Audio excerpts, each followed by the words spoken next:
Selamat pagi teman-teman dimanapun Anda berada. Di kesempatan pagi hari ini saya ingin sharing tentang firman Tuhan ya kepada teman-teman.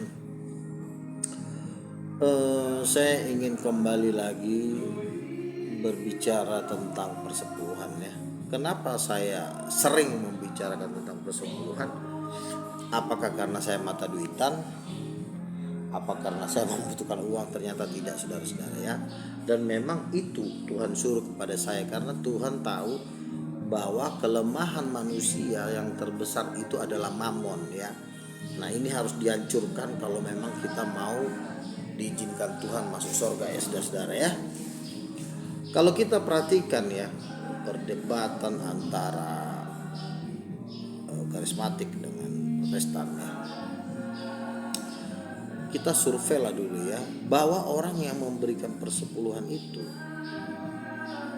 seperti GBI gitu ya, memang mereka kaya-kaya. Kenapa mereka kaya? Ya karena jemaatnya kaya. Kenapa jemaatnya kaya? Ya karena memberikan persepuluhan.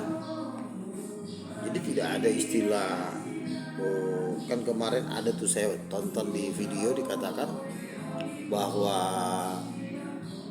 coba bayangkan saudara-saudara, ada orang ngasih perpuluhan 100 juta. 100 juta. Oh berarti kan penghasilannya 1 miliar. Terus yang 100 juta itu 80% buat pendeta. Makanya cepat pendeta itu kaya, buka hotel, buka tour Holy Land gitu. Pertanyaan saya, ya kenapa jemaatnya kok bisa punya penghasilan sebesar itu? Ya jawabnya karena persepuluhan gitu loh. Pertanyaannya, kenapa orang kaya tidak mau masuk ke gerejamu? Ya karena Tuhan larang. Diizinkanlah orang-orang miskin masuk ke gerejamu supaya kau tidak diberkati, pendetanya tidak diberkati gitu loh. Jadi para pendeta-pendeta ini saya melihat ya memang jadi pebisnis gitu loh. Lebih baik Anda pebisnis berhati pendeta daripada pendeta berhati pebisnis ya. Gitu. Jadi memang kita buat survei. Orang yang memberikan persepuluhan, coba kita cek hidupnya, lebih diberkati apa tidak?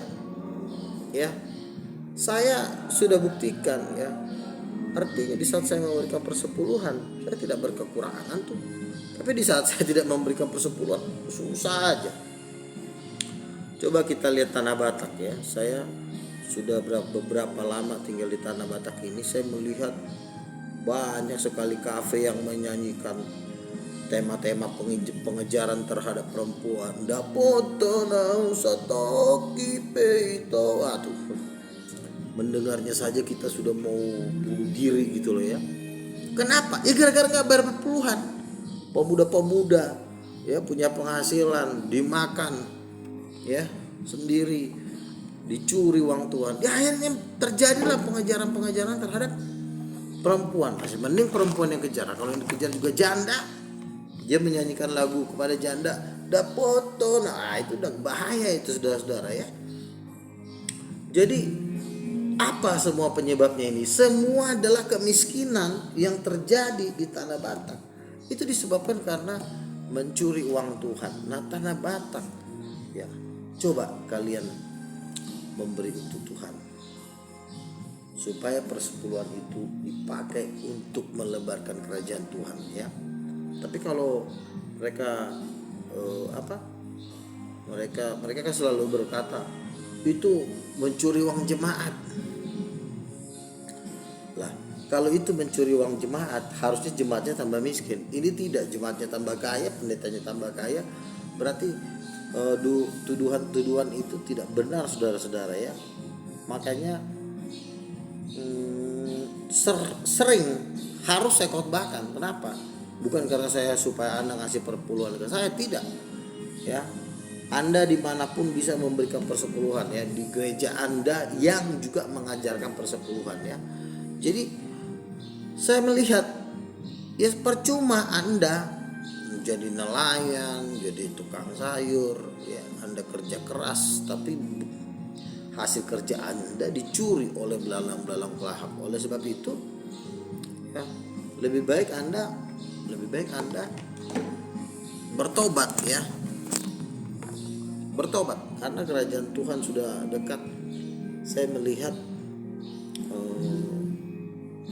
orang-orang Batak mencuri milik Tuhan sehingga susah kehidupannya ya. Mungkin dia tidak susah secara uang, tapi secara rumah tangga hancur berantakan, cerai, anaknya narkoba segala macam. Itu juga belalang-belalang pelahap itu tidak menunjukkan Anda harus miskin gitu ya. Orang kaya pun bisa dicuri apanya, kebahagiaannya, damai sejahteranya dicuri gitu ya. Jadi saya melihat orang-orang Batak ya khususnya ya, sudah bertahun-tahun mengenal Yesus tapi masih berada di dalam garis kemiskinan. Apa penyebabnya? Penyebabnya adalah tidak membayar persepuluhan ya. Dan itu memang saya harus khotbahkan. Kenapa? Karena firman Tuhan berkata musuh utama manusia adalah Mammon. Jadi ini dulu yang harus dihancurkan. Musuh utama manusia yang Mammon. Ini kalau ini dihancurkan, maka saya percayakan ada terobosan-terobosan dalam nama Yesus. Haleluya. Amin.